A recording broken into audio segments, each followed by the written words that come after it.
In the fall of 2010, I was walking my dog, and I found an interesting notched twig in my yard, and I thought that I could make something of it.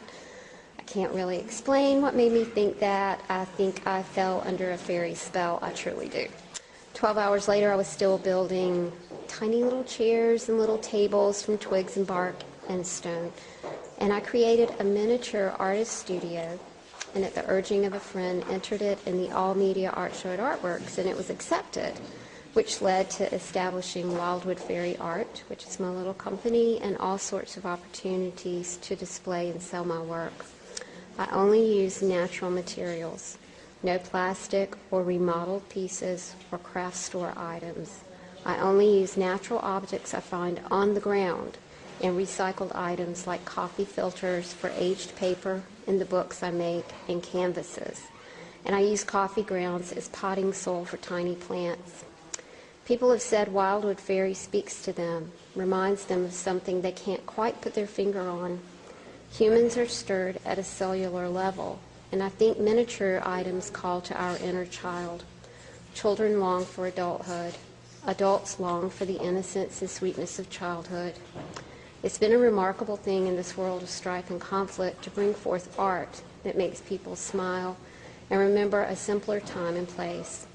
I'm surprised and delighted and grateful that I can create something that makes people happy. What you're looking at is a fairy door. A fairy door is a portal into another world. I call this Gandalf's door because it does feature a carved stick that looks something like a wizard on the left side of the piece, and then you can see the brass door handle. Everything I make should look like it sprang from the forest floor. And I love Gandalf's Gate. If you're looking for inspiration, put Gandalf's Gate in your house. The next item is a tiny little bed. I call this a goddess bed. It's made of bark and magnolia stems, acorns, moss. There's a mattress, a pillow, and a comforter that goes with the goddess bed.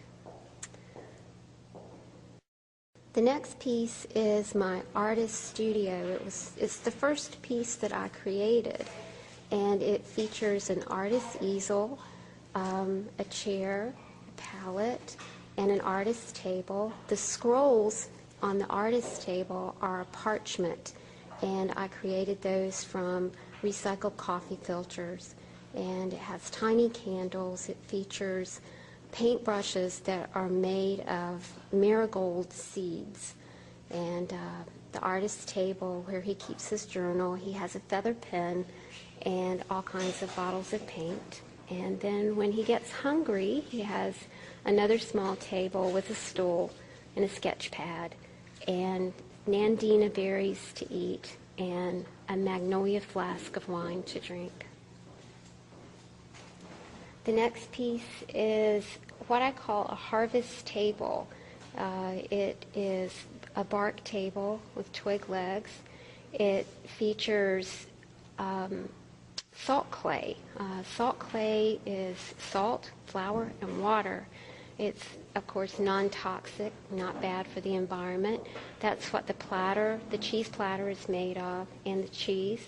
The piece also features berries and a carved pecan platter to serve on.